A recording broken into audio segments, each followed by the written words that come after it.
Welcome, everyone. I'm Anna McLaughlin. I'm the Program Director for Transportation Program Management here at AASHTO, and I am very happy to welcome you to webinar 79 in the Transportation Asset Management webinar series sponsored by FHWA and AASHTO. I'm really glad you could join us today. Today's webinar will feature presentations from states with actionable and realistic approaches to asset data management that improve decision-making processes, even in arenas where data is incomplete. I think we have some really great presentations lined up for you that should lead to some good discussion. These webinars go back for quite some time. We have presented these in a series every 2 months, going all the way back to 2012 on a variety of topics in asset management. And we're excited to add today's webinar to this series. For more information on this webinar series, you can visit tam-portal.com. That's tam-portal.com. From there, you can click on events in the main menu to register for any upcoming webinar. You'll also find archives from previous webinar recordings, downloadable slides, and other resources. Video and slides from today's webinar will be posted to the event page after we're done here. The TAM portal is also home of the AASHTO Subcommittee on Asset Management. And for more information on that subcommittee, you can also visit tamportal.com and click on Subcommittee on Asset Management under the Community menu. If you're interested and not already participating in the menus, please feel free to reach out to myself or John Dean about receiving the calendar invite for that. Also, if you have any suggestions for future webinars, topics that you are interested in, or have questions for the presenters during today's webinar, you can please submit your comments or questions using the webinar's chat feature. And we're going to answer those during the Q&A session after the presentations at the end. At that time, we'll invite participants to unmute, ask their questions, share their views during the group discussion. Until then, we hope you'll be careful to keep your audio connection muted so we don't interrupt the presenters. So with that, if you haven't already, please be sure to mute your audio. And thank you. We appreciate that. I'm going to now turn it over to Tasha Clemens at FHWA. Take it away, Tasha. Thank you, Anna. Good afternoon and good morning to those who are participating today. Yes, my name is Tasha Clemens, and I represent the Transportation Asset Performance Team that's located in the Office of Infrastructure and Federal Highway Administration in Washington, D.C. Federal Highways, in cooperation with AASHTO Subcommittee on Asset Management, we are extremely committed and pleased to increase your knowledge and capabilities at transportation agencies across the U.S. And it is a great way for us to be able to bring people together around a series of important topics and to connect with you, the asset management community. And with this webinar, as Anna has just mentioned, we are at the 79th webinar in our series. We are so excited about that. And I do encourage you, as Anna has just mentioned, to please look at the information that we have on our website. You should be able to see the address on our screen where you can obtain additional information.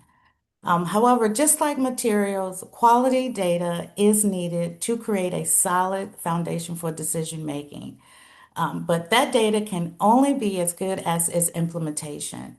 So today's presenters are striking the balance of having the right tools to best utilize their data, especially as new data sources and emerging technologies continue to shape the asset management landscape. And so finally, I do thank you for your participation today. I'm pretty sure you will enjoy the webinar as well as the guest speakers. And now I would like to turn it over to Hyana Parks of Spy Pond Partners, who will be providing us an overview of today's webinar as well as the agenda. Did. All right, thanks, Tasha. I'm Hyana Park with Spy Pond Partners.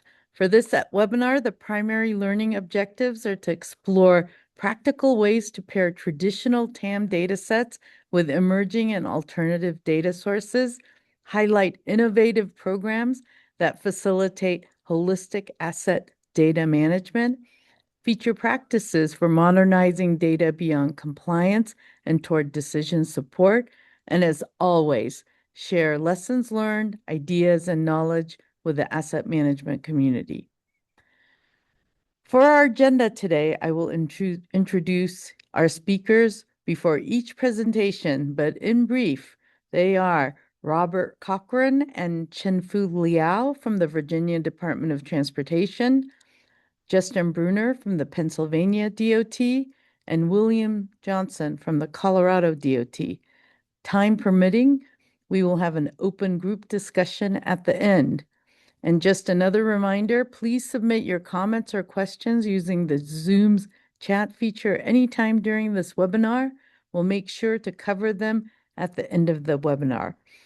And one final note for our presenters, to keep things moving along on schedule, I may interrupt you to remind you when we have a couple of minutes remaining in your allotted time. All right, with that, let's move on to a data-driven pavement marking management system with Robert Cochran and Chenfu Lau from the Virginia Department of Transportation. So Robert is the TCD and ITS Engineering Program Manager and VDOT's Traffic Operations Division, where he's responsible for driving effective decision-making as it relates to the planning, design, installation, and maintenance and operation of traffic control devices and intelligent transportation systems on VDOT's roadways. Chen Fu is a senior transportation analyst at VDOT Central Office in Traffic Operations, where he works on data-driven solutions to support traffic engineering and management. Over to the both of you.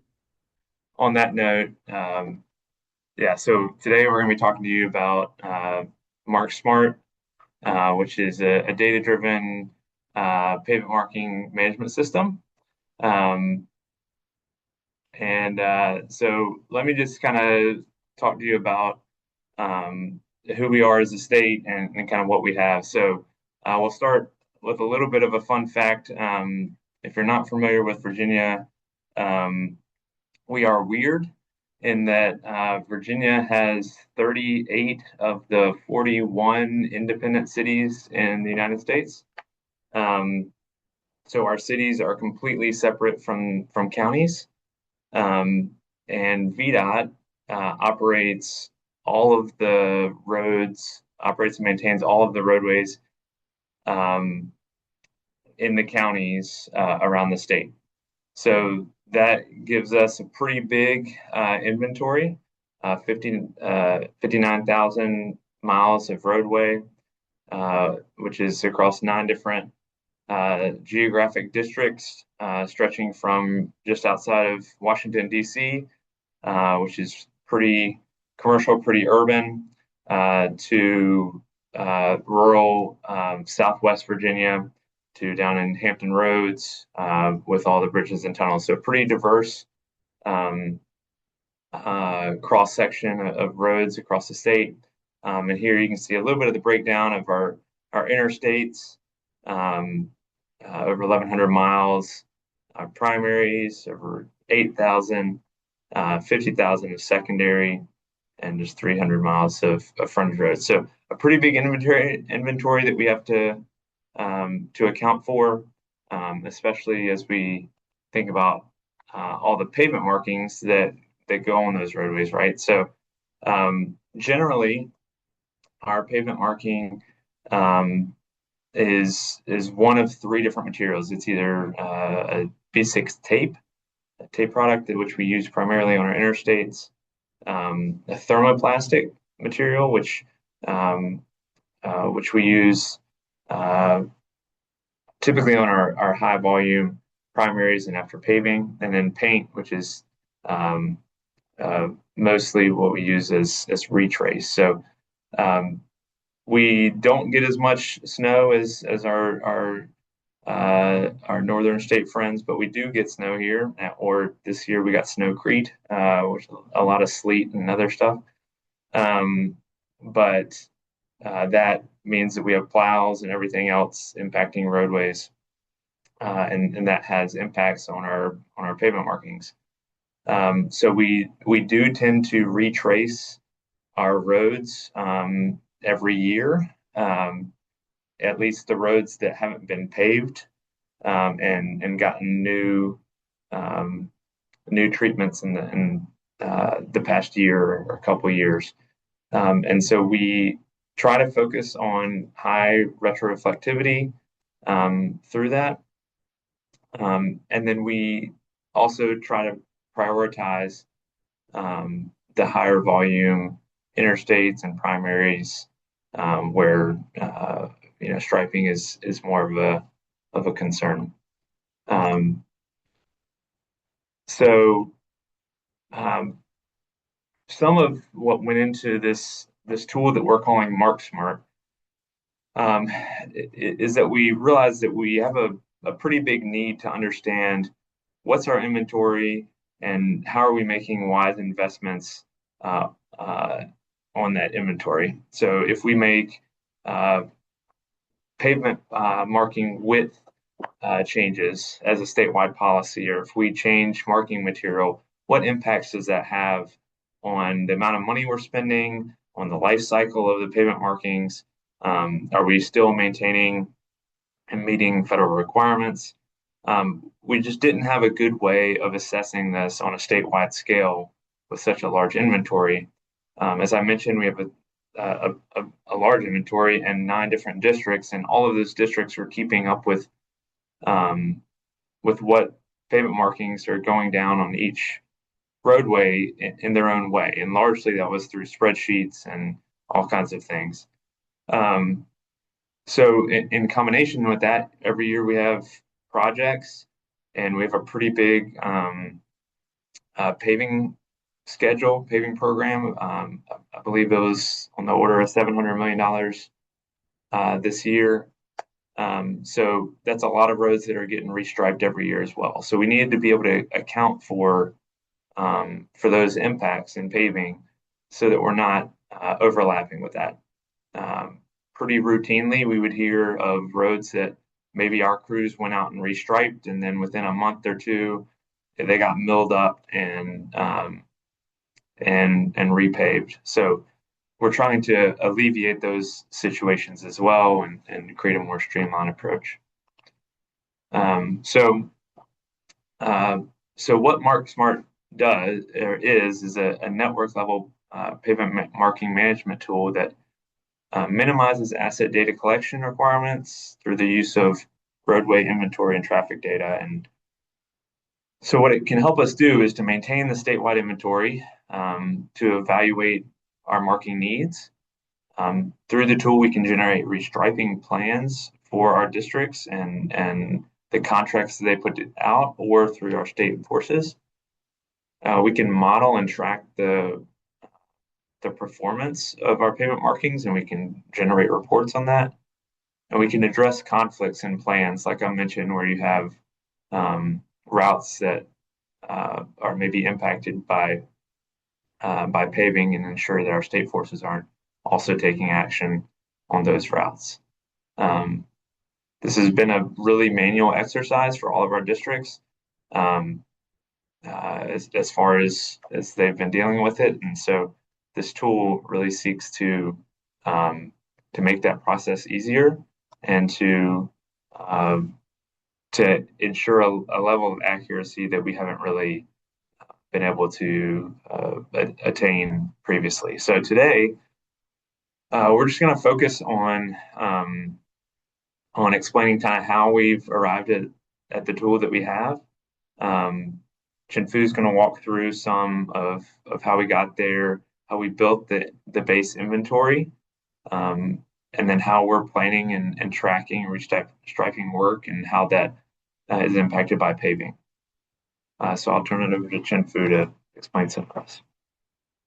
All right, thank you, Robert. And as Robert mentioned that about the objective of this tool, and so what I'm going to focus on is on the basic. First part is on how we build the base marking inventory. And as Robert alluded to that with size of a number of segments that we manage, and it's really challenging to upkeep all the marking status and condition on these the segments. And on the secondaries, particularly that the imagery data, it's not available on that every year. So it's currently at a 5-year cycle, and each district that they have used different technologies and for a state force or contract projects, and so it might be inconsistent, and also that the work that completed that usually they are aggregated, so it makes it even more difficult to track and understand the condition and the life of these markings. So the first part is that the building the based marking inventory. So it's basically that the general solution is that to use whatever we have, the data that we have, that how to build this inventory. And here listed the 4 steps that to use our linear referencing the data roadway inventory, and also by including the traffic and safety information, and applied our marking policies, and model the quantities on each roadway. And then certainly that the model will not be perfect. And that the last step is to do a one-time reconciliations to make additional adjustment, and also that we can perform grouping for better management and planning down the road. So I'm going to kind of talk about each step in each slide here briefly. And so once we get our roadway information, and we just basically focus on our VDOT maintain the roadways, and those roadways that are unpaved, that we don't need to worry about those at the same that time, and include those key roadway characteristics and classifications, and those information are kind of listed on the left here. For example, the route centerline geometry, ownership and maintenance responsibility, route type, and number of lanes, and divided or undivided, and even the roadway width information as the first step here. And once we have this built, that the second step that we do is that to incorporate the traffic and safety related data elements, such as the ADT information and the PSI segment, as well as the speed limit information into our data layer, and that will be able to integrate all this together and to create our kind of a base inventory of our roadway network here. And the third step is that to apply our criteria, be that for a different roadway system, we have a different criteria of using different material, as well as that we need to make sure that we meet the federal highway, the MUTCD requirements, and applying our marking criteria, and identify the candidates for those pavement marking on these roadways. And some of those criteria listed on the left here, that including understanding the federal requirement, and a marking need, and what materials, as well as the relative priority, that our priority is based on the system type, PSI, and other factors that to help us to kind of categorize each segment into different priority, as well as the factor that I will mention later. It's remaining service life, which is key factor, depends on the material that we use, that we have a model to understand that the remaining service life depends on when it was installed, and to keep track of the performance of these markings. And last but not least, that is understanding the marking type and the width and information in the model. All right. So the last step here is that before we complete the kind of inventory data set here, is that we want to do make sure that what our model generated is consistent with what's happening in the real world. And sometimes that, for example, at the district level, that the edge line and we got a drop for whatever a reason, and marking pattern might different, depends on the roadway conditions that we'll have to make a one-time adjustment to make sure that it's consistent with the district policy. And we can, for each district, that will be able to group those roadway segment with the same material or divided based on if it's a state forced assignment or it will be maintained by the contract force that to group them in different groups for easy and better management. So what I have explained so far, building the base marking inventory, it's kind of a one-time deal that we have to build this base foundation. And initially that it will require some efforts to make sure that those are correct and up to date. And down the road that depends on the roadway configuration, we might make some minor changes, but this is kind of serving as the base that to keep us going. And so the next step, what I'm going to explain is that the planning and the tracking work. So some of the challenges here, as I mentioned that previously, that the size of the segment that we manage and with annual restriping, the effort, it's on a short cycle. And we need a way that to incorporate our paving schedules and to incorporate that each year that there's a different paving schedules that to incorporate those potential conflicts here. So again, for this planning and tracking effort here that I again kind of divided into 4 different steps here. So the general solution is basically we implemented remaining service life parameters to trigger when that we need to go back and look at and work on the roadway segment and to restripe and be also able to incorporate the paving schedule, the conflict checking to make sure that whatever the system generated does not conflict with the annual paving schedule. And we want to minimize the effort from the districts that they don't need to, whenever the work is done to come back to the system and enter it only when assuming that all the planned effort will be completed at the end of the year and only that if there's alterations that they just need to go in there and make changes. So here are the 4 steps that setting the default plan, then overlay the annual planning paving activities and account for any conflict and generate the retrace plan. And at the end that it will automatically update the information and update the data set in the system. So I just briefly mention about here, the first step here, the general approach is based on this remaining service life. As Robert mentioned that we use 3 primary materials for marking, and the tape usually have a life cycle of about 6 years, and thermoplastic about 3 years, and the paint it's about 1 year. So we'll be able to set this remaining service life by material on those segments. And once this index will count down that automatically each year. So when this drops down to 0, that means that this segment will require restriping, require service, things like that. And so by incorporating locations and year those informations that we previously entered, that will help us to generate the plan for each year's restriping effort. And once we got it down, that we'll be able to calculate that by incorporating the paving schedule, paving activity, that the tool will be able to calculate the marking materials and quantity and length that information, and automatically that exclude those in your generated restriping plan.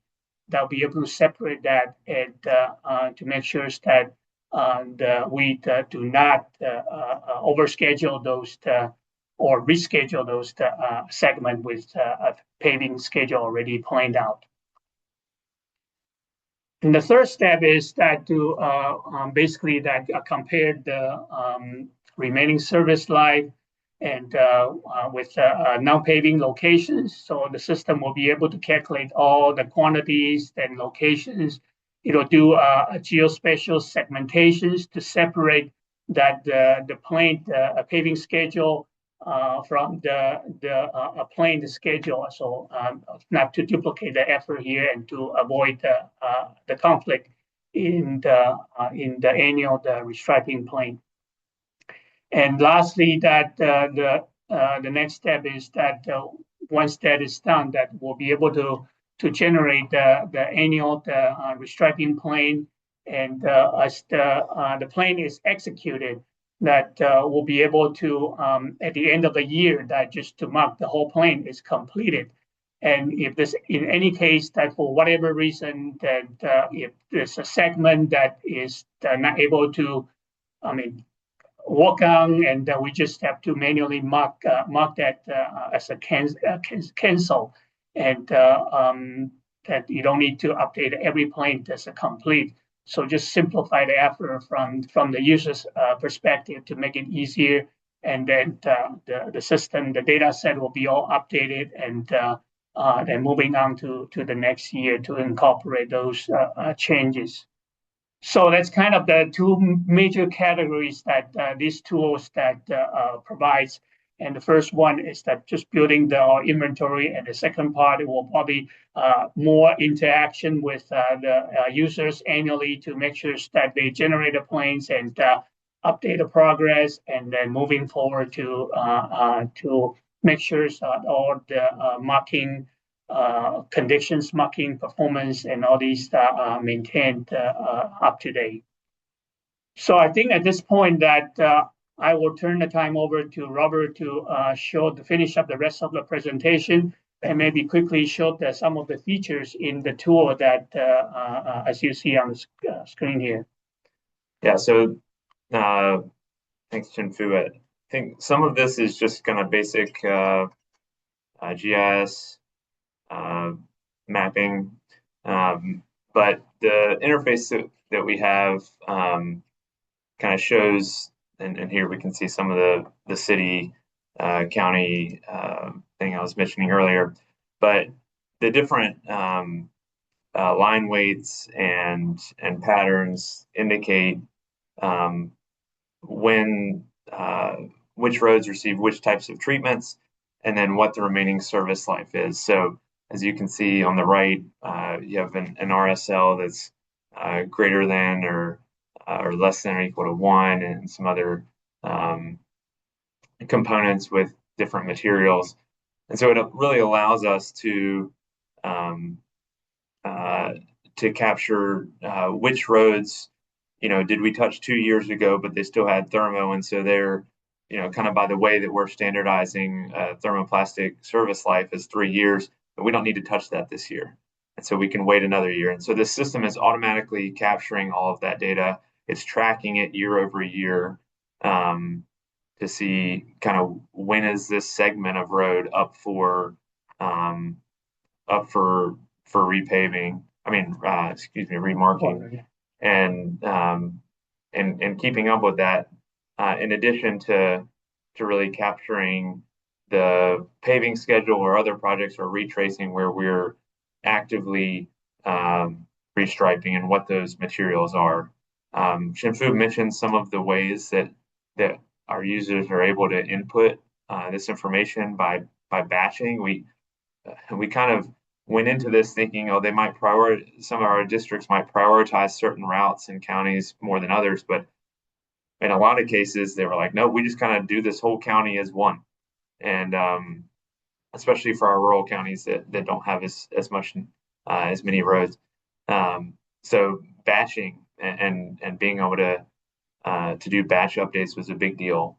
And then also on the right, the section specific updating, where you have projects or certain limits of operations that we would want to be particular about. So in addition, we just had some dashboards and exports that are pretty typical in any system now, but these are really helpful for us being able to construe information on both the district and a small level, but also from a statewide perspective, we can more accurately capture and speak to the impacts of certain changes that executives or others might be considering, or as we're looking into the new products or different applications. And I don't think we've mentioned it at all, but Virginia, we don't have a history of being performance based with our markings. We don't do retroreflectivity as a state of practice, so we're really just basing it off of how frequently we're marking, and that's kind of fundamental to this, but um, that has kind of driven a lot of this. Um, so I think I'll just finish here just in summary, but Mark Smart really was a pretty critical way that we kind of started with the mindset of how do we ensure that we're meeting federal requirements from a large scale and make a lot of high level data generalizations and on our whole network to ensure that we're meeting compliance. And it then has kind of morphed into more of, well, this tool is actually really helpful for our districts being able to maintain their roads and be able to gather some of this information. So establishing the maintenance tiers based on the life cycle and providing a consistent framework for how we're making decisions across the state and um, how those are happening. And it, like I said, it's just really enabled us to start, and we're kind of just on the front end of using this tool, but it enables us to be able to make more data driven decision making and prioritizing investments. All right. So yeah. Thank you. And if anybody has any questions specifically, I see there's one there. We're going to take them at the end of the webinar. But thank you, Robert and Chen Fu. That was really interesting. All right, now we're going to hear from our next speaker, Justin Bruner. Justin serves as the Bridge Asset Management Section Chief and Asset Management Engineer for the Pennsylvania Department of Transportation, where he leads statewide strategy for bridge performance, investment planning, and data-driven decision-making. He directs a multidisciplinary team that forecasts investment needs, optimizes treatment, and ensures compliance with federal performance requirements across one of the nation's largest transportation networks. Over to you, Justin. Thanks, Anna. Okay. Just tried sharing my screen. Is that coming up? Yes, we can see it. Perfect. Excellent. Okay. Thanks again. I'm Justin Bruner. You've already heard my intro. So today we're going to talk about asset management and alternative data sources. So this is kind of near and dear to me. I really had a fun time putting this together. It's sort of the conjunction of two of my things I hold near and dear, which is data-driven decisions and cars, for all things. So let's just get rolling here, if this will work. There we go. So we all have data, right? And I've sort of broken this down into classes, right? So class 1 through 4. And class 1 is really our pavement and bridge data. This is our big, large, and structured data, right? So we all have a ton of this. We have tons of history. We've been collecting this for a while, and we have to keep it in a certain format because we have to report this to the federal government, right? So all this data, right? It's all really highly structured. So I put this in the class 1 data. That class 2 data is like your signs and your walls, your ITS lights, that sort of thing. You may have to report on some things. Here at PennDOT, we do very special inspections on walls, high mast lights, and overhead signs. So, they're treated differently than other things. Still fairly structured information. The reporting is not quite as important as it is on other, pavement and bridge, but we keep a good tab on all the data that we have for it. Our class 3 data is that guide rail, small pipe, pavement markings, rest areas. Not that it's not important, but what we find is that the data is more spread out. It's a little more individualized. It's harder to incorporate that in the large projects, particularly for forward planning. But it's still there. It's just difficult to pull in. Again, not nearly as structured. And then you have class 4 data, which can be just pretty much anything, right? But the lesson for class 4 data is there are absolute diamonds in that class 4 information that you wouldn't think would be there, right? Tons of turkeys, but occasionally you find an absolute diamond. So let's just focus here now on the pavement data. So if we think about pavement data, right, this is what PennDOT uses to collect our overall pavement condition, right?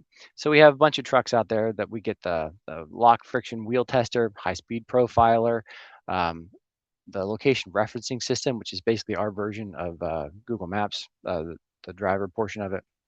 We got lightweight profilers, high-speed profilers, falling weight deflectometers, all that kind of stuff, right?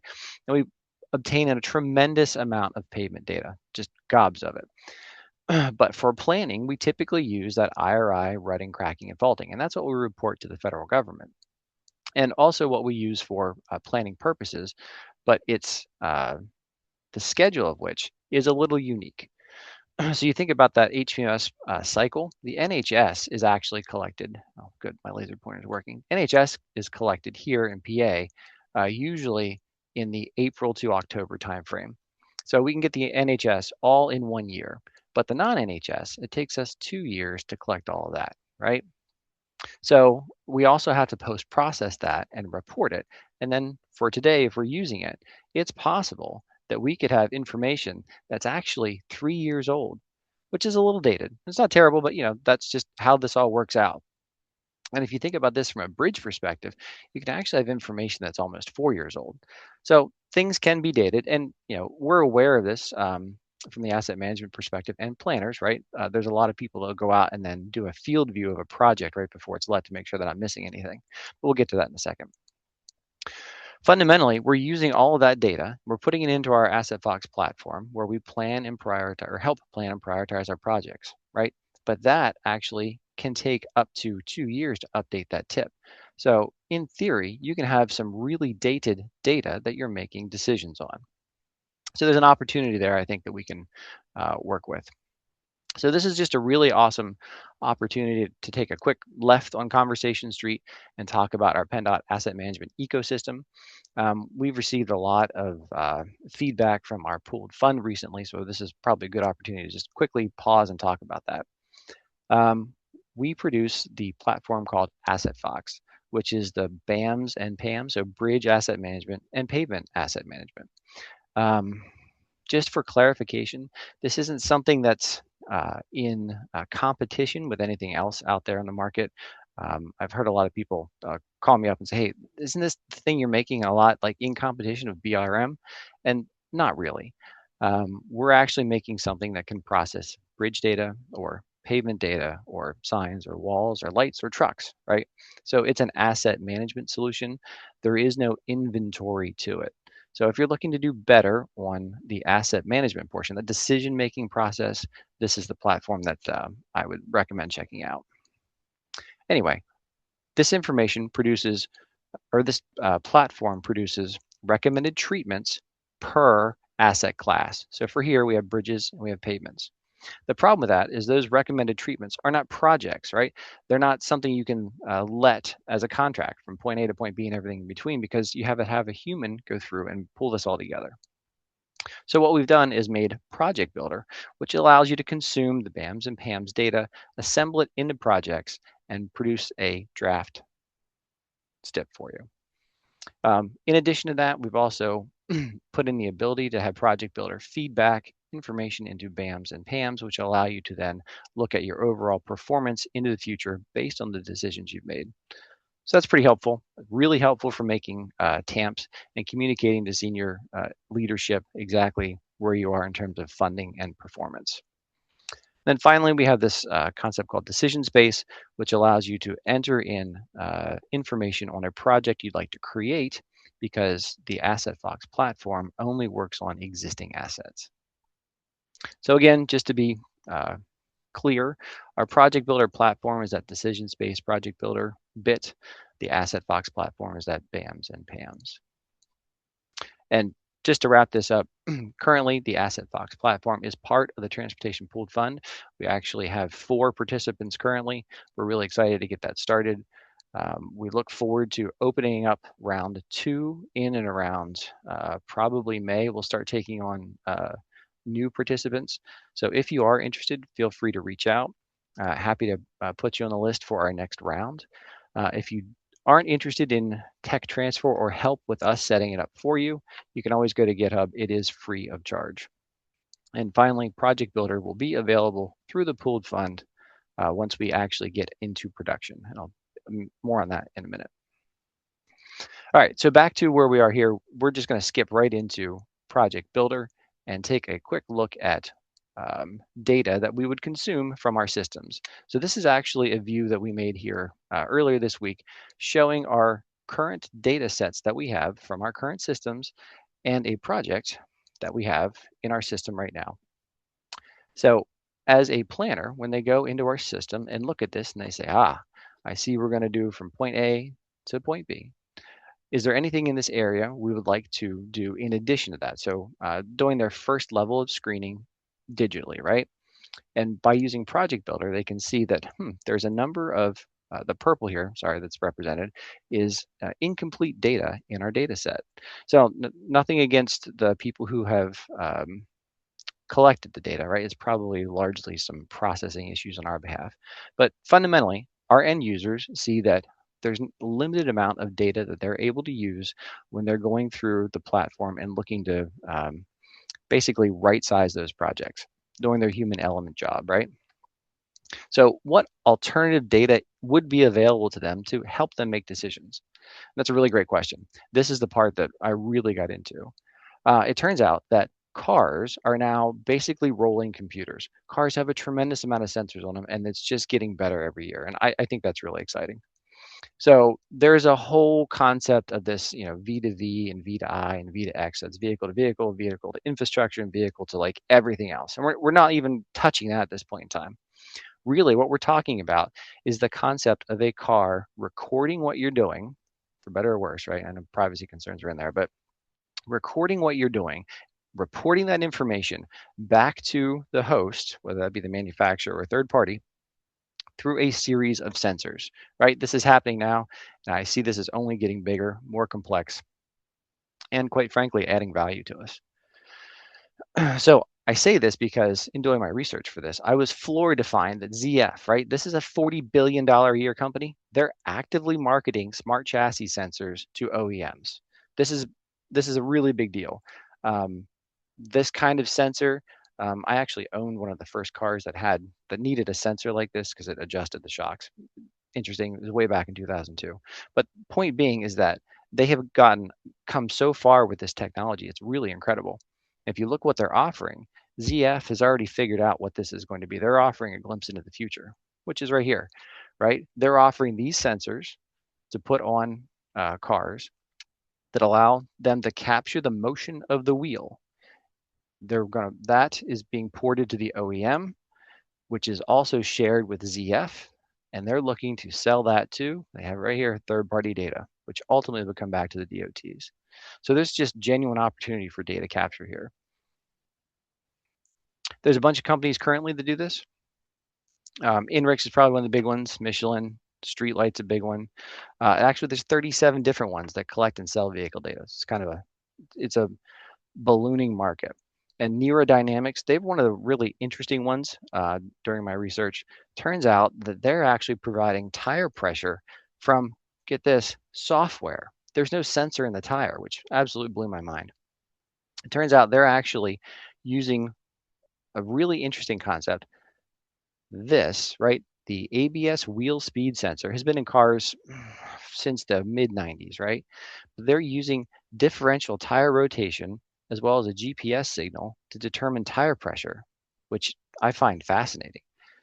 And I actually went out and confirmed this through the dealership. I went to talk to them, like, do we really not have sensors in our cars anymore? Like, no, they're actually doing this on the fly as a live calculation. So this whole thing is ripe for producing data for our needs. So I think Near is one of the companies to see the opportunity in this. They're actually offering road surface conditions, winter road insights, and road health. So good for them. But and they're offering it through Near live information sharing. So this is just a quick snapshot of their dashboard. so that it will give you basically an IRI proxy for just about any road that their vehicles are traveling. So that's really cool. They're actually covering a lot of the country, and they have the data to actually produce stuff like this, right? So they're actually just doing top 10 states the best IRI. Like, I find this completely fascinating. They even have the data to produce this. But remember, back to that concept, it is in fact a proxy for IRI. So there's a bunch of studies out there. The Swedes have done a bunch on this. Minnesota Transportation has done a bunch on this. There's many research papers showing that it is a really good proxy, but it is not a replacement for what we have for the actual vans that go out and measure everything, right? So we're not looking to replace any of our data capabilities, but this is an excellent opportunity for augmentation.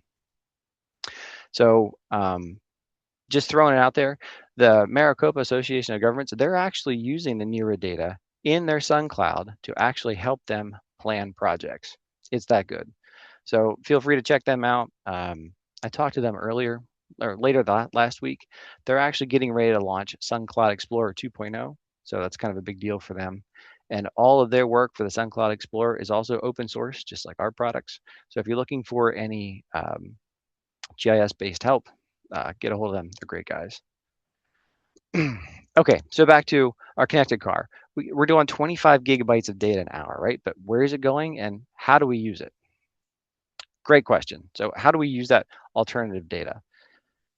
And that's where our systems come back into play. So this is a quick screenshot of our Project Builder application. Remember, this portion up here is in fact Project Builder. And the asset box is that BAMS and PAMS bit we were talking about. So on our Project Builder landing page, we have a real quick description of what we have, and we're going to jump right into this part here, which is the mapper, which allows you to see what's going on. So this is what our mapper interface looks like. And just in complete transparency, I'm pulling this down. We are in system test. We really hope to be in production by now, but we're a couple weeks behind schedule. So we're hoping by the end of the month to actually be in production, which would be great for all our end users. But anyway, as we jump into this, here is a quick screenshot of a scenario we just ran. It's fairly bridge heavy because there are a lot more bridge users currently than pavement. But we have a bunch of bridge and data information that's been collected into projects through the Project Builder system. Now, as we zoom in on a specific project, right, we're going to just take a look at this guy right here, just west of the river. We're going to pull up some layers here on the bottom, just take a look at all the things that we can look at when we're looking at that project. So we can turn on our roadway conditions. So right now I've just turned on the good roadway conditions, and we can see all the great good roadway conditions that are around that project. We can also turn on the poor roadway conditions and the fair, right? So now if the planner is here looking at this project, which is still right here, they have a really good idea of what's around it and what they can do. Further, if they want to incorporate bridge work, they can turn on all of the bridge information to determine what the overall conditions of the structures are near them. Fortunately for this project, there's no structures. We'll keep it easy. We can also change the map because it's a little hard to see. I appreciate that. So we're going to change this to the actual color map so you can see it a little better. And if I jump over to here, you can still see our project highlighted in blue. Now, when I change screens here, this gives you the extent, the beginning and the end here, shown with the green and the red, right? And we're going to just click on the upper right to pull out and see that we do have, in fact, have a project. It's pavement, it's reconstruction and crack and seat because it is a section of 4-lane. It is concrete, and it has an estimated cost. Now, as we click down to the lower left, we can really get into the details of this project. We can also add or edit those treatments or get into the conditions. I'm not going to do any of that right now, but in using our alternative data, what we can do, whoops, oh no, my screen went away. My button is missing. Nonetheless, there's a button here that says add auxiliary data.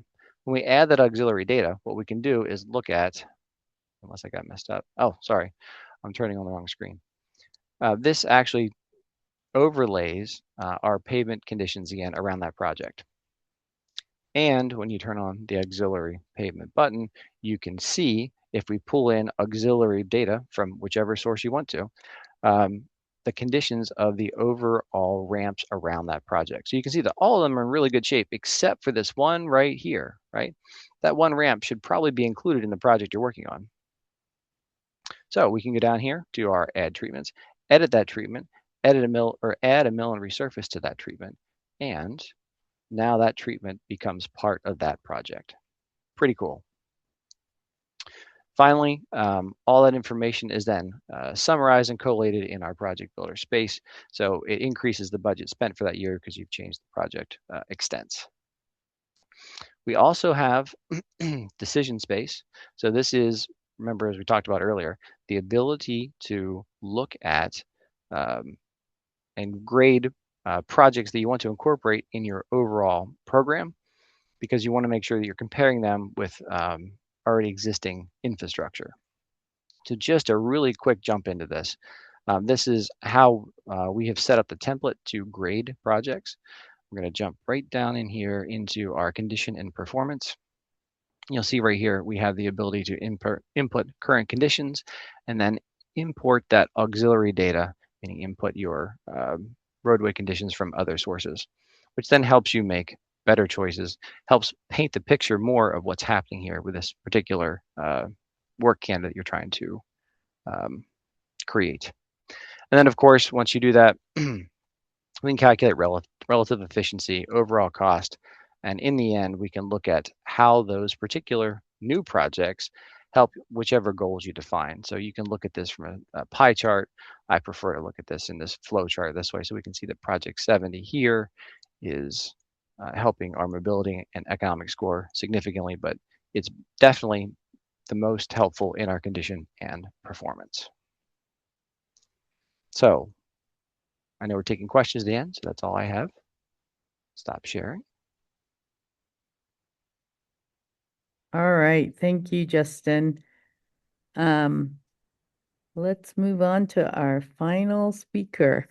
Our next presenter is William Johnson. William leads the Office of Performance and Asset Management within the Division of Transportation Development and the team responsible for CDOT's performance measures, asset management, risk and resilience, and economic analysis programs.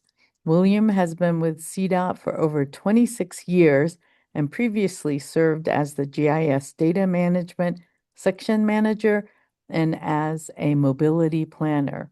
He has an MS in management and a BA in land use. Over to you, William. Thanks for the introduction, Hiana. Hopefully you can hear me okay. My lips aren't just moving. Yeah, we can see your presentation and can see and hear you. Nice. Yeah, took a slightly different approach to the assignment here. A lot of our innovation deals with how we leverage our existing tools to enhance existing process.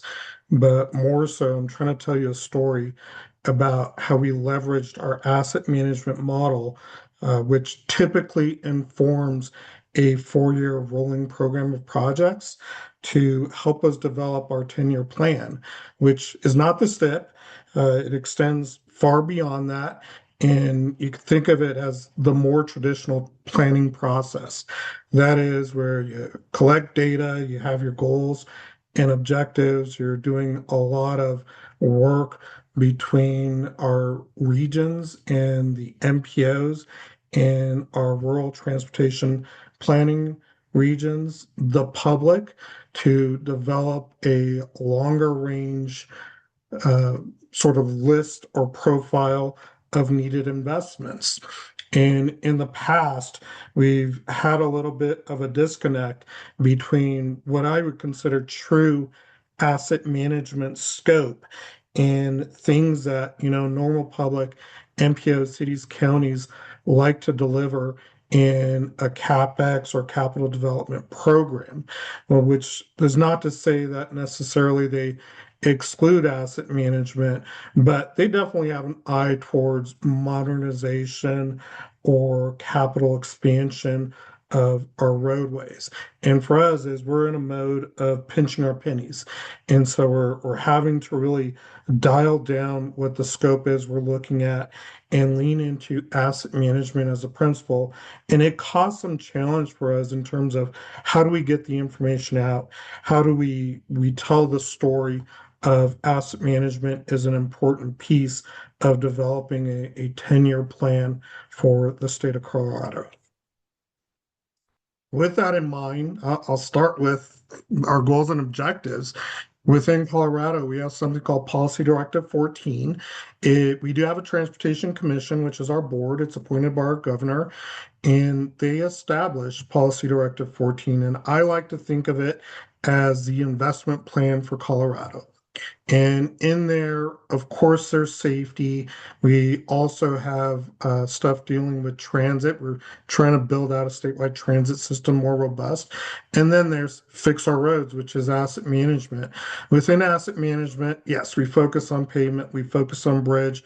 Those are the two most costly investments that we do on asset management, but they're also the things that we most commonly associate other project elements into. I'll get into that a little bit, but you could see just our high level policy directive 14 targets are we want to make sure that our interstates are in good condition by reducing our amount of national performance measures poor to at or below 1%. Currently, we hover at about 2.7 to 3.3. So it is a big leap for us to get down there. And then additionally, we want to make sure that our total statewide system extends beyond interstate pavement. Our total statewide system, we use a measure called drivability life. We want to make sure that that is at or above 80% higher moderate drivability.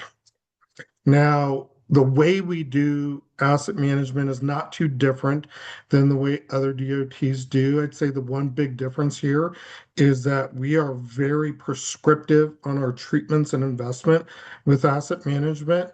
We will use our model. We have an 80% model match requirement. And typically, what comes out of the model is the project. They aren't necessarily folded directly into larger projects. When it comes to pavement specifically, and I'll be talking a lot about pavement, when we get that model match requirement, it's typically going to be what gets put out in the road. And so when you look at what we have in our asset management plan, which describes our outlay over the next 10 years, you're seeing what our model inputs are for our fiscally constrained treatments. You're also getting a little bit about our maintenance level of service for roadway surface. I won't talk about that much, except we're Colorado. It's in a typical year, it snows every year. Hasn't snowed much this year, but we do a lot of restorative and just emergency type activities on our pavement to fill in potholes. And then you could see their initial construction, very little goes to initial construction. And I'd say for us, our initial construction absolutely includes things such as new roadways. And in some cases, it will include reconstruction activities. But you could see in the below chart from that, that we don't do a lot of reconstruction with asset management dollars. And I want to restate that again. You're looking at this in our work types. We don't do a lot of reconstruction. Our asset management program is very focused toward making sure that our good pavement stays good and that we're preventing our moderate pavement from going lower. But then in itself lies a problem is we do have a number of roads that stay in poor. And it's very expensive for us to do curative things or things that increase the condition on that. And so when we're looking at asset management, we like other DOTs, we have this performance curve that we develop. And with that, we consider the things that are in our asset management budget. This is a curve for pavement. So these are the dollars that we know we have. It's pretty sure year in, year out that this is going to be the budget. We're able to push a curve for that. But then we have this other thing called the 10-year plan, and we're less sure on that just because of the process that it goes through. Now, to provide a distinction on that, as I said before, a regular asset management program, it's really good. on maximizing our investment. That is, to maintain our state of good repair. It's cheaper to do when your asset is good or in fair, or in our case, moderate condition. It gets very expensive once things dip below that. And so we look at the 10-year plan as an opportunity to fix the worst of our pavement. That is, we're sort of attacking it from two ends, make sure that our good assets stay good, but we also want to have an opportunity to address our backlog of poor pavement. Herein is where the data plays a part in addressing our challenges. And what, based on what I said, it's an innovative approach using our existing data and using the existing process that we use to develop the 10-year plan. At least it is for CETA. I think it's pretty interesting. And even more so, it was hard to do. And we'll start off with model outputs. With our typical model outputs, you get information about your routes, your reference points, the number of lanes, you get your functional classification information. Again, based on our target, we want to address both our interstates as well as the rest of the statewide system. You get the current condition information, but most importantly, you get a description of the treatment that the model is recommending, as well as the estimated cost of treatment that you're doing. And what we did to really pull this out to a 10-year plan, remember, our traditional method is to always look 4 years out in the future. So we buffer that by 2 or 3 years. So when we're running a treatment in our rolling 4-year program of projects, we're typically looking at that fourth year plus 3 additional years. That wasn't necessarily enough to really describe what our need was in a 10-year plan. So in a 10-year plan, we extended the model out. We extended it out by that same buffer to 13, 14 years out in the future. And we had the model say, hey, based off of the current condition, based off of what we know we're going to be spending within the current 4-year program of projects, those are our committed projects. The model knows about it, and it can estimate what the condition change will be with those things put in place. It will forecast out a little bit beyond that 10-year planning horizon for us. And what it gives you is a bunch of data that doesn't necessarily make sense. And so we're having to reduce that data greatly. Additionally, it limits it to this. What I said before is it's typical for our pavement projects to have other scope bolted onto it. And with our pure pavement projects, you're just looking at number of lanes and making sure that your treatment matches up to a state of good repair or condition improvement for asphalt or concrete. Now, and to better inform what a long-range plan project could be, that 10-year plan project could be, we want to have an opportunity to make it more robust. And to make it more robust, we have to add additional attribution to that. And in adding additional, I'm not going to apologize for this slide. It's supposed to look like this because I just want to speak to the complexity of the data. In order for us to add more attribution to it, we had to harvest the data out of our asset investment management system. That is the pavement management software that gives us the treatment conditions by year with a cost estimate, push it to a GIS process that adds attributes, and keep going in iteration. And what we're trying to do is, in our asset management system, we store things in tenth of a mile segments. That doesn't mean that our treatment recommendations are in tenth of a mile segments. Yes, we can get tenth of a mile segments. Oftentimes it's a longer project area that the model is recommending. However, we're trying to really push towards more thorough, more corridor-based treatments or projects within our 10-year plan. So there's a great deal of agglomeration and joining we had to do within our outputs here. And what you're looking at here in this view is just a snapshot of projects. Now, they're not projects that would inherently make sense to a user. They're not projects that we would actually go and deliver. What it is a set of information that expresses a need over time. And going through those iterations, we're shrinking down the list of needs that we have based on our corridors. We're trying to make the data easier for people to view. Then what we do is we output that to a map. And within this, hoping you could see it, if not, hoping you have a really large screen that you can zoom in on. Within this map, we added the attribution that we thought would be most useful towards moving from just a pure asset management project to now people who are making decisions about the 10-year plan investments can make a more thorough project out of it. We wanted them to have more considerations that they can make with this. So definitely things like functional classification, the treatment recommendation, as well as the cost estimate was put in there. But now we also added shoulder lane widths. In Colorado, we're a big bike state. And typically, any shoulder that is 2 feet or under is not necessarily considered a bike friendly shoulder. We like for our shoulders to be at least 4 foot wide. Those don't make sense in all areas, but really we wanted to put this out for the decision makers to have considerations towards it.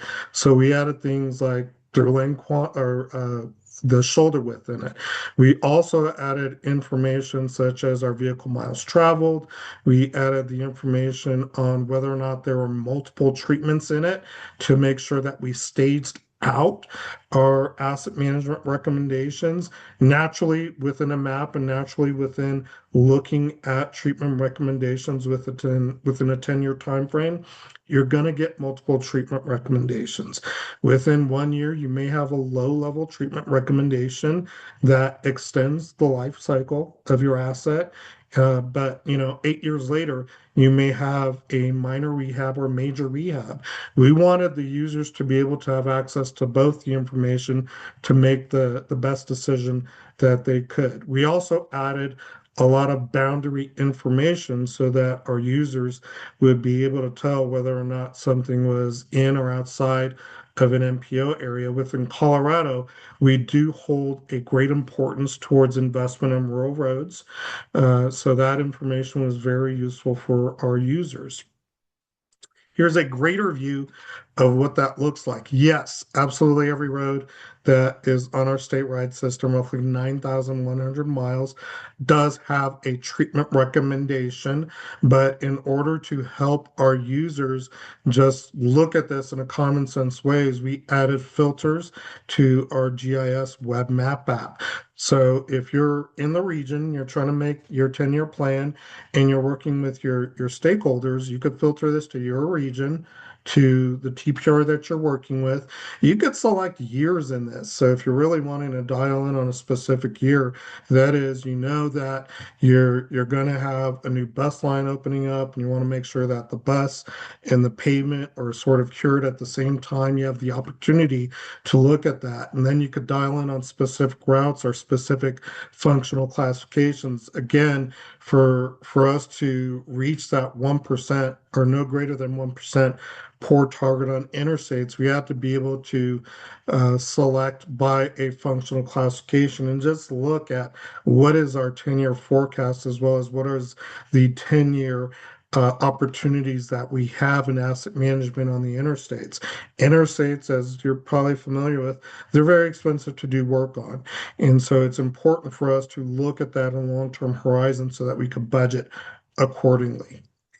Here's just a sneak peek of what the investments look like within our interstate over time.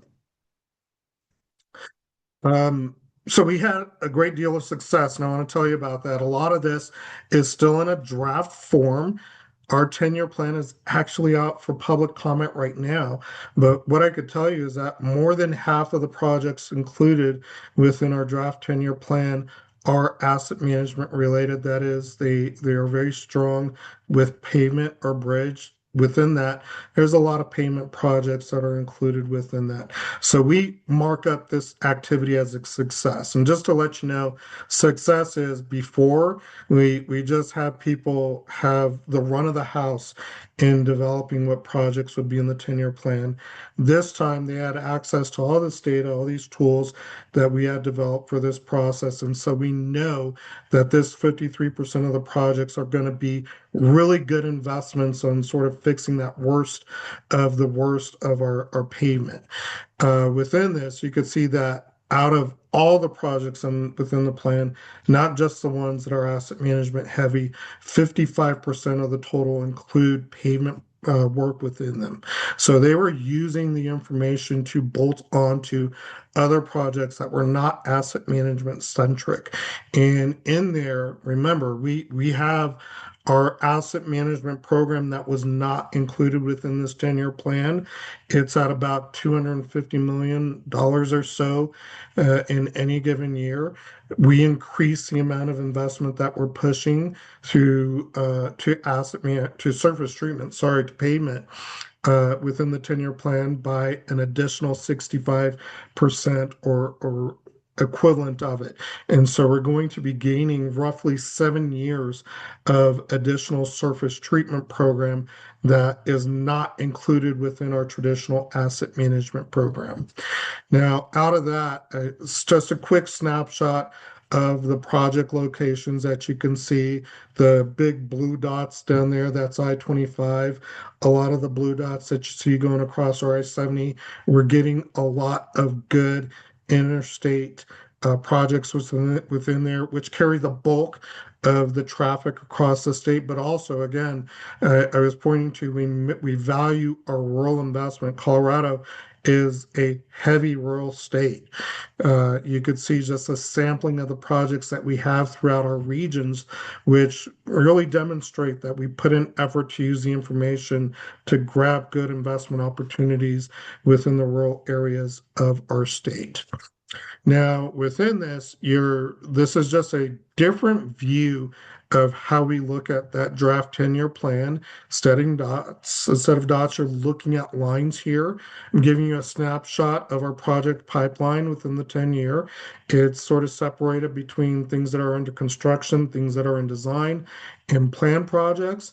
And then there on the right, you'll see these are the actual projects that we have in our draft 10-year plan, just as a reference to show that we have great coverage throughout the state, great coverage in MPO areas, as well as those rural areas throughout the state. Again, over 60% of those are dealing with or have pavement projects included within it. I want to give a shout out to Toby Manthe, Anukia Mishra, Anukia is the one who did a lot of the data processing on her computer side. I'm retiring. If you want information, don't contact me, contact them. I know it flew through that fast. Wanted to make sure. I know people will have a lot of questions on Asset Fox. I thought it was cool, as well as the Virginia stuff. My stuff really focused on innovation and process and maximizing our existing data sets. Thank you. Thank you, William, and we appreciate the variety.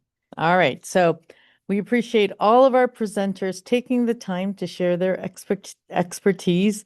This knowledge sharing is key to all of us in the asset management community getting better and advancing faster. If you have questions, please type them into the chat feature of the Zoom menu, or just feel free to unmute and ask. But we see a couple of questions here. So let's start with the one from Amir. And it's a question for the VDOT team. What is the tool used for pavement marking management, including network level analysis and annual project creation and tracking? This is the one that you showed with the GIS interface. Yeah, so the tool is Mark Smart. That's what we're calling it. Trying to mark our roads in a smart way. But yeah, there's no acronym for that, different from every other system. It feels like has some acronym, but yeah, so we are just trying to take a network level look at our marking inventory and trying to be able to analyze, to gather data and to have a data set that makes sense and that is accurate, and to be able to make decisions based on that data and on the pavement life cycle, or the pavement marking life cycle, and also just allows our districts to overlay um, uh, paving schedules that they're not usually a part of. They kind of get those on the side, and be able to take that along with the life cycles and generate contracts essentially, and task their state forest crews with work in a way that doesn't duplicate effort, and still maintains kind of a statewide data set for us to be able to see what's going on across the state. Amir, did he answer the question? Yes. All right, good. And Amir had a question for William. You mentioned assets, segments in your poor conditions are not covered under CDOT's TAM. Is this only true from network analysis perspective and aims, or also true from project fund allocation aspect? Yeah, thanks, Yana, and thanks for the question, Amir. I was actually writing out a very long response to that, but I'll just give it to you verbally so we have it on the recording. It's hard to not speak in absolutes when we're talking about asset management. We absolutely include poor condition within our treatment recommendations. It's just oftentimes they're very expensive, and it's Colorado is, I think it's like the ninth or 10th largest state in the nation. It's a big state. And part of what we do in asset management is, and I hate to say this because we have a saying, turn off the peanut butter machine, is we do have to do some spreading of the peanut butter across the state and to ensure that we have a healthy network of pavement. And what that means is that sometimes the worst of the worst, we just can't afford to fund that under the normal formal asset management program. However, under the asset management program, it's common for us to every year, every month, sometimes every week and every day to look for opportunities to push additional funding towards the TAM program. And when we do, that's where we have an opportunity to look at, hey, where's the worst condition at? And how much of a difference will it make if I'm able to push some investment towards that? That's kind of like the base philosophy for designing our tools and our methodology was we were getting just an increasing backlog of worst of the worst stuff. And we wanted to develop tools as well as methodology to begin to approach that. And really the opportunity to do that in the 10-year plan, it was just aligning well. And so he said, let's design tools so that we could really focus on poor condition. Now it still uses asset management principles.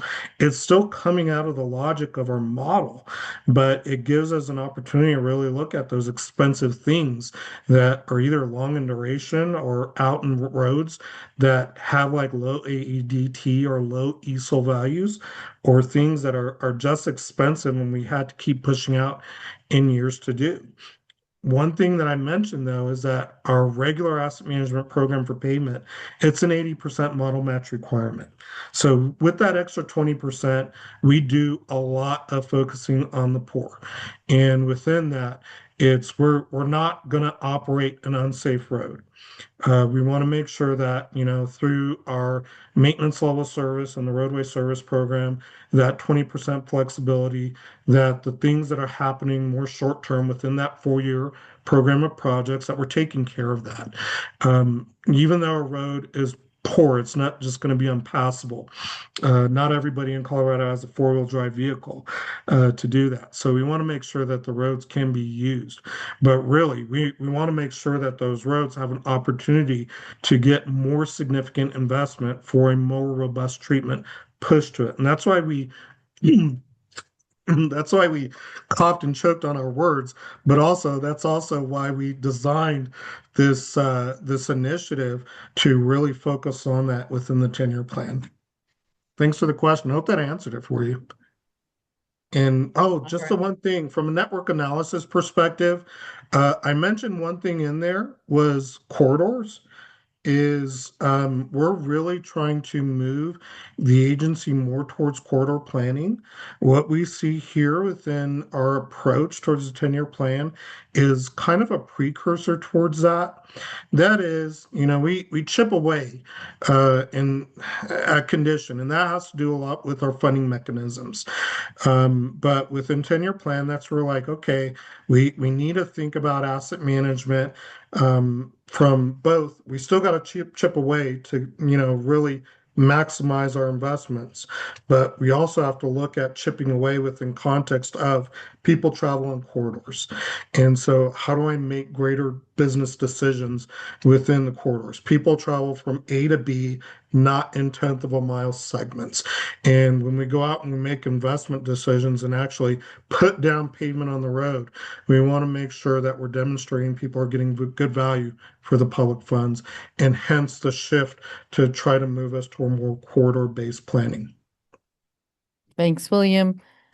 Justin, it was someone gonna jump in? I had a question for Justin. Okay. All right.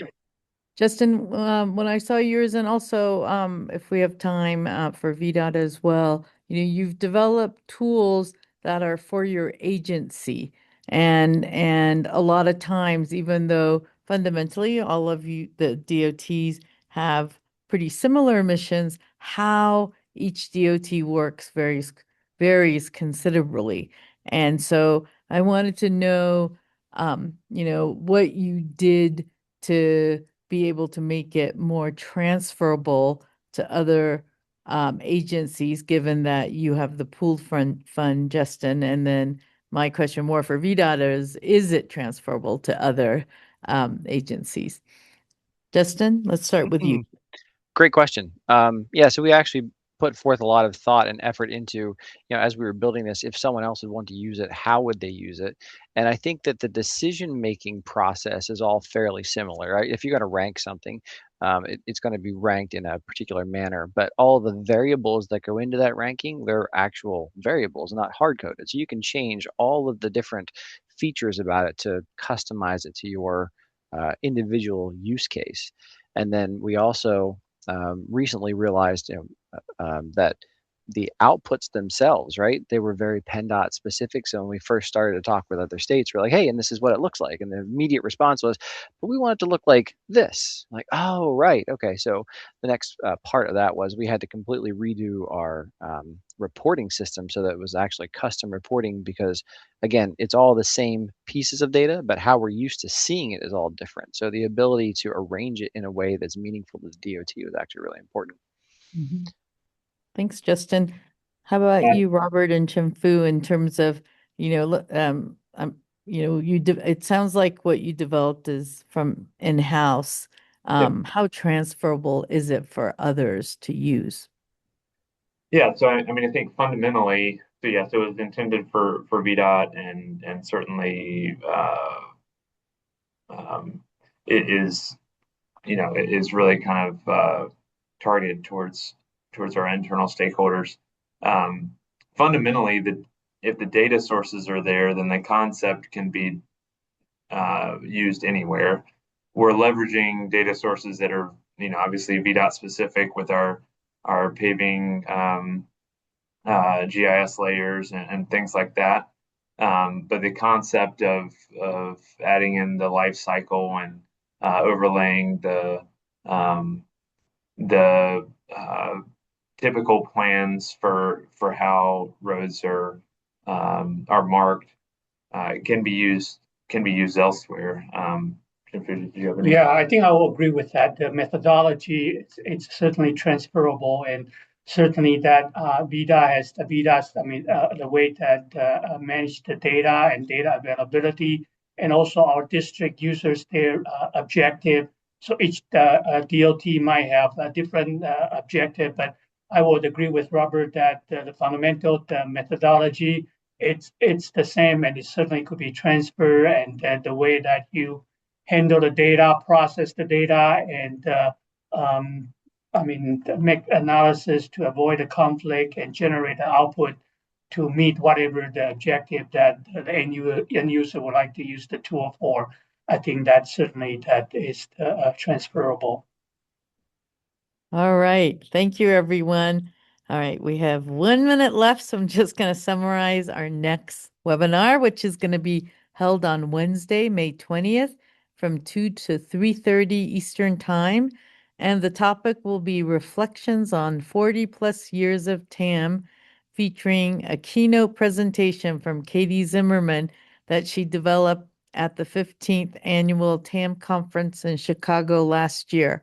I think those of us who were there really valued her presentation, and so we thought it would be nice for those who weren't there because it wasn't recorded to be able to deliver it at a TAM webinar. And what we're going to do is her presentation reflects, but she really talks also about the future. And so we're going to have a couple of current and kind of people who are handling asset management and a panel discussion after her presentation to have a dialogue, and of course with everyone who's at the webinar to be able to do Q&A as well, but we're going to stage kind of a fireside chat kind of format.